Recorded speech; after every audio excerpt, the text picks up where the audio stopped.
रात का सन्नाटा था। उल्लुओं की आवाजें आ रही थीं। कालू और भुल्ला एक डाल पर बैठे थे। देख भुल्ला, अगर आज हम उस घोंसले के अंदर छिपे सोने के मोती निकाल लाए तो इस जंगल के राजा हम होंगे। पर कालू, सब कहते हैं कि उस घोंसले में भूतिया टूनी चिड़िया की आत्मा है। तुझे याद है ना उस रात क्या हुआ था? हमने ही तो उसे धक्का दिया था। चुप कर डरपोक, वो मर गई है। मरी हुई चिड़िया क्या करेगी? चल मेरे साथ।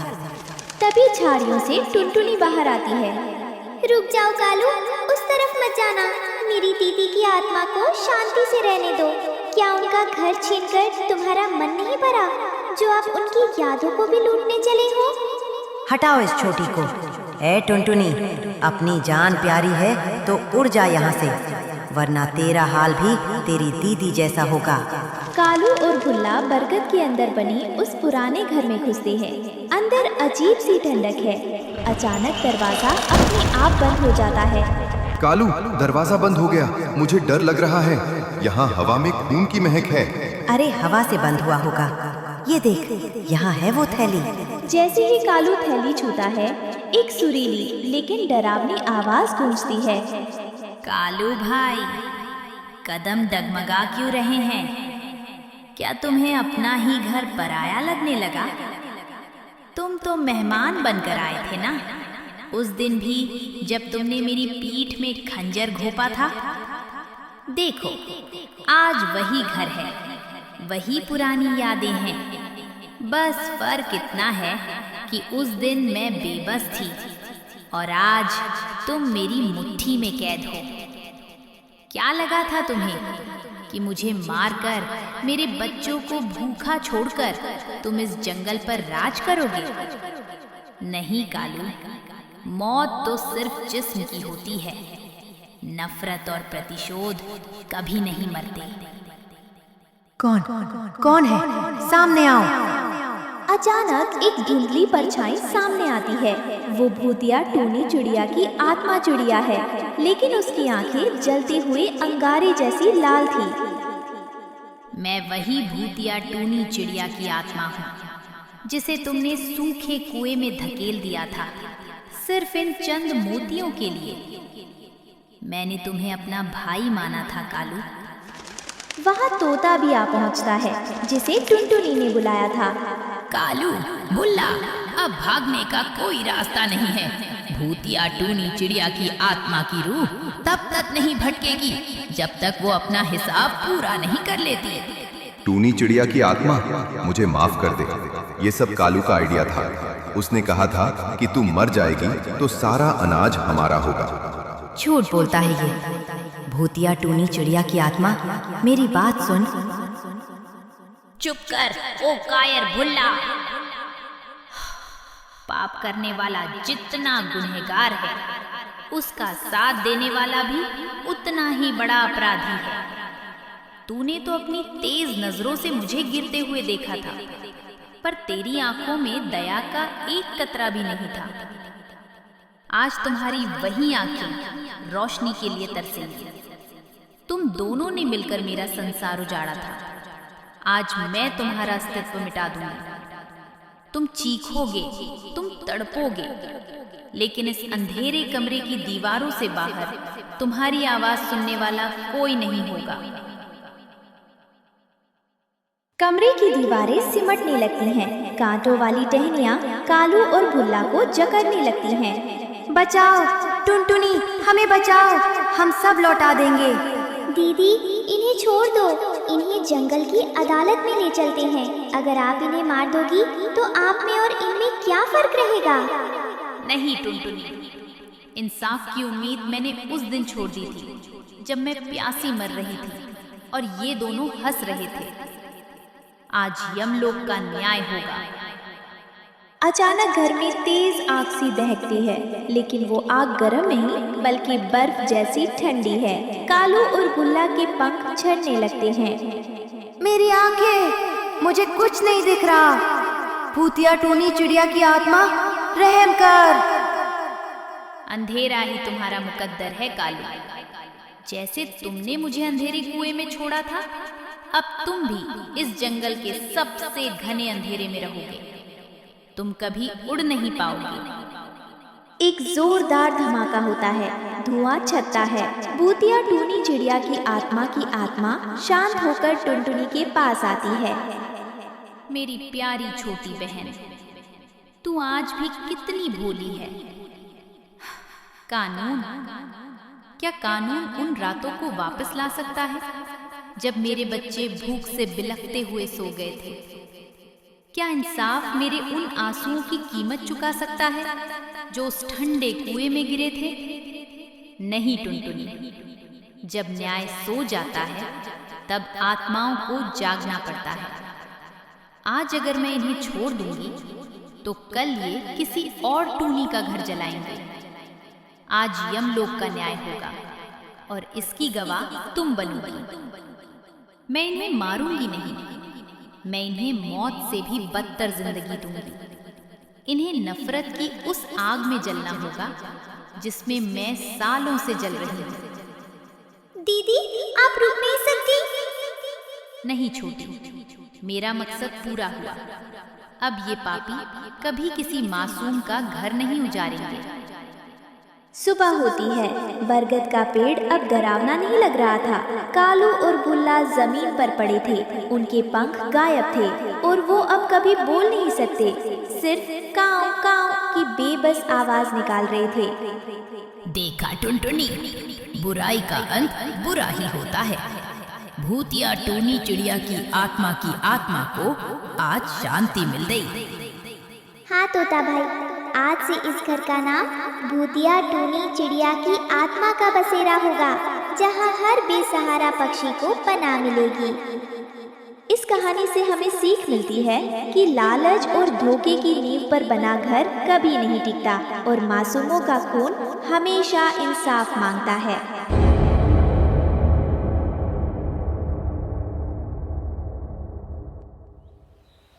टुनटुनी चिड़िया का जन्मदिन था। उसके माँ बाप उसके सब दोस्तों को बुलाते हैं और घर को सजाते हैं। शाम हो जाती है, सब एक साथ मिलकर उसका जन्मदिन सेलिब्रेट करते हैं। Happy birthday to you, happy birthday Tuntuni, happy birthday to you. फिर वो बच्चे कहते हैं, बर्थडे विश करने में समय का ख्याल ही नहीं रहा। रात हो चुकी है। अंकल, हमारे मम्मी पापा बहुत परेशान होंगे। हमें हमारे घर गाड़ी से ड्रॉप कर दीजिए। बच्चों की जिद के आगे कालू को झुकना पड़ा और एक एक करके सभी बच्चों को उनके घर छोड़ दिया। लेकिन गाड़ी में केवल एक चिड़िया रह गई थी। अरे बेटा, तुम्हारा घर किधर है? तब तक आप लोग कमेंट पे बताएं 29 + 5 - 3 कितने होते हैं? मेरा नाम टूनी है, मैं अनाथ आश्रम में पली हूँ। मेरा कोई घर नहीं है। अंकल, मुझे अपने साथ ही ले चलो। मैं टुनटुनी के साथ 2-4 दिन रह लूंगी, उसके बाद फिर कहीं दूसरी जगह चली जाऊंगी। उस अनाथ बच्चे को देखकर कालू को उस पर दया आ गई और उसे अपने घर लेकर चल दिया। बेटे टूनी, जब ऐसी बात थी तो तुम टुनटुनी के साथ घर पर ही रह जाती। अंकल जी, मैंने सोचा जाते वक्त तो बच्चे आपके साथ रहेंगे, लेकिन बच्चों को छोड़ तो जब आप वापस आएंगे तो आप अकेले पड़ जाएंगे। फिर आपको रात में अकेले घर जाने में परेशानी होगी, इसलिए मैं आपके साथ आ गई। मैंने सुना है बीच रास्ते में भूतिया इलाका पड़ता है, वहाँ पर भूतिया चिड़िया की आत्मा मिलती है और पक्षियों को मार देती है। हाँ, ये बात तो मैंने भी सुनी है, इसलिए मैं बच्चों को घर पर ही रोक रहा था। अभी दोनों ये बात कर ही रहे होते हैं कि तभी गाड़ी भूतिया इलाके की तरफ बढ़ जाती है। बीच रोड पर ही बच्चे की रोने की आवाज आती है और गाड़ी का ब्रेक फेल हो जाता है। बेटे, गाड़ी का ब्रेक तो फेल हो गया लगता है, सामने बच्चों को कुचल देगा। तभी वो बच्ची अपने असली रूप में आ जाती है। अंकल, ये भूतिया चिड़िया की आत्मा का बच्चा है, रास्ते में आने वालों को बहुत परेशान करता है। मुझे भी बहुत परेशान किया करता था। मैं इन लोगों के बीच से ही निकलकर भागी हूँ। आप घबराइए मत, मैं चलते चलते ब्रेक बना देती हूँ। आप गाड़ी चलाते रहिए, अब रुकना मत, वो बच्चा अपने आप ही भाग जाएगा। गाड़ी चलती रहती है और भूतिया टूनी चिड़िया की आत्मा ब्रेक बना देती है और वो लोग भूतिया इलाके से निकल जाते हैं। टुनटुनी, तुम तो इतनी छोटी हो, फिर तुमको ब्रेक बनाना कैसे आता है? अंकल, अब मैं आपको अपनी सच्चाई बताती हूँ। दरअसल मैं कोई अनाथ नहीं हूँ, मैं भी एक भूतिया चिड़िया की आत्मा ही हूँ। अंकल आप डरिए नहीं, मैं भूतिया चिड़िया की आत्मा जरूर हूँ, लेकिन अच्छी वाली। मैं किसी को नहीं मारती। लेकिन तुम पक्षियों के बीच क्या कर रही हो?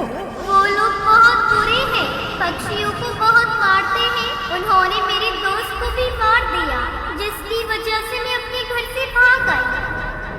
भूतिया टूनी चिड़िया की आत्मा इतना बोली रही थी, तभी उसका पिता भूतिया टुन्नू चिड़ा की आत्मा आ जाती है। आप घबराइए मत, ये मेरे पापा हैं, ये आपको कुछ नहीं करेंगे। तुम अपना घर छोड़कर पक्षियों के साथ रह रही हो, जिनको हम गुलाम बनाते हैं, उनको तुम दोस्त बना रही हो। आज तो तुमको घर लेकर ही जाऊंगा और इस पक्षी को पहले खाऊंगा। इतना सुनते ही भूतिया टूनी चिड़िया की आत्मा को बहुत गुस्सा आ जाता है। आप लोगों के पास मैं इसलिए नहीं आती हूँ क्योंकि आपको दोस्त और दुश्मन का अंतर ही नहीं पता। जिसको मन किया उसे मारकर खा लिया। ठीक है, अगर तुम चाहती हो कि इस पक्षी को मैं छोड़ दूं और किसी पक्षी को गुलाम ना बनाऊं, तो तुमको घर चलना पड़ेगा और हम सबके साथ रहना होगा। ठीक है पापा, मैं आपके साथ चलने के लिए तैयार हूँ। ये कहकर वो अपने पिता के साथ भूतिया इलाके में चली जाती है। उसके बाद उस रास्ते पर अब किसी भी पक्षी की मौत नहीं होती।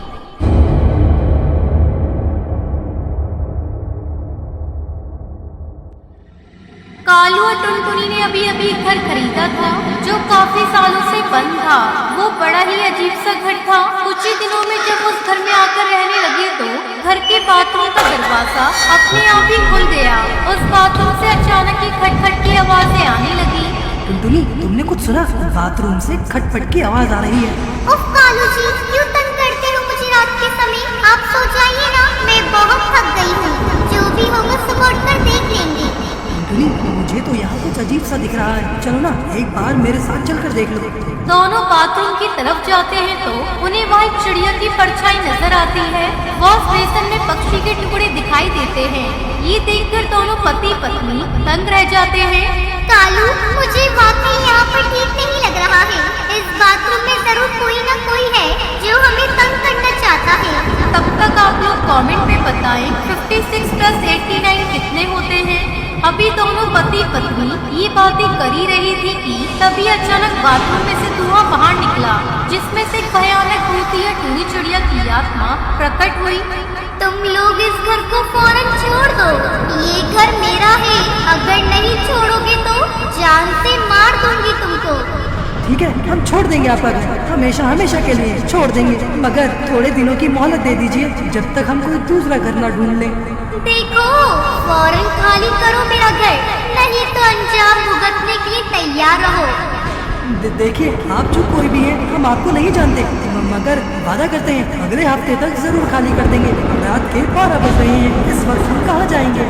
मैंने जो कह दिया सो कह दिया।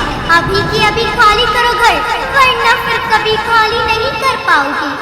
फिर देखते ही देखते उस भयानक भूतिया चिड़िया की आत्मा ने कालू की बेटी पिंकी को पकड़ लिया और एक ही झटके में उसे घसीट कर बाथरूम के अंदर ले गई। उसने बाथरूम का दरवाजा अंदर से बंद कर दिया और बाथरूम के बाहर दोनों पति पत्नी अपनी बेटी की सलामती की गुहार लगा रहे थे।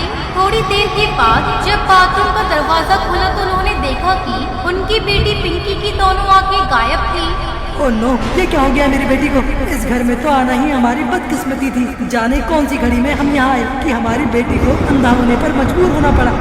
देखिए जी, मैं कहती हूँ अभी अपनी बेटी को हॉस्पिटल लेकर चलते हैं। कोई न कोई मदद तो मिल ही जाएगी हमें।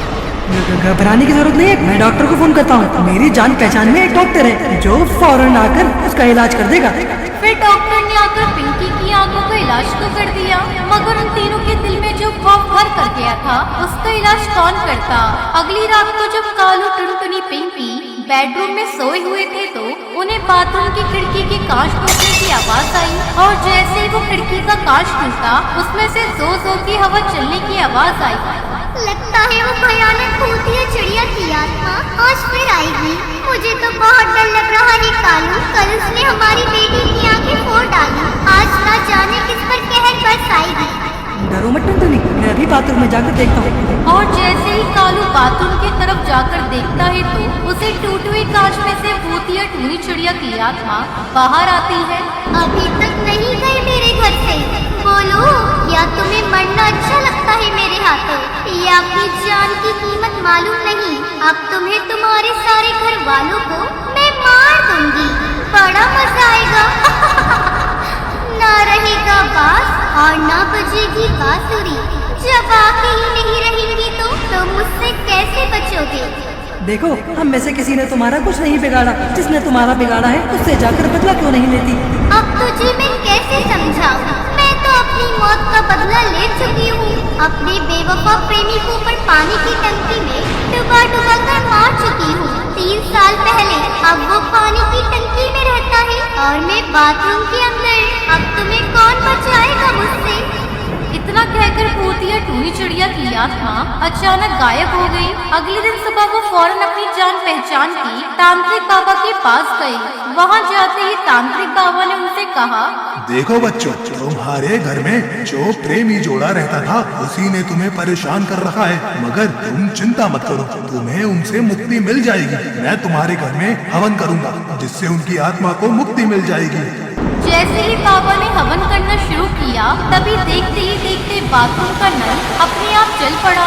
उसमें से पानी की जगह खून की धारा चलने लगी और वो खून बहता बहता तांत्रिक के सामने आकर रुका। उस पानी में से भूतिया टूनी चिड़िया की आत्मा और उसका पति दोनों सामने आ गए। बाबा ने फिर से मंत्रों को उच्चारण शुरू किया जिससे वो दोनों उसी वक्त हवन कुंड में जलकर खाक हो गए।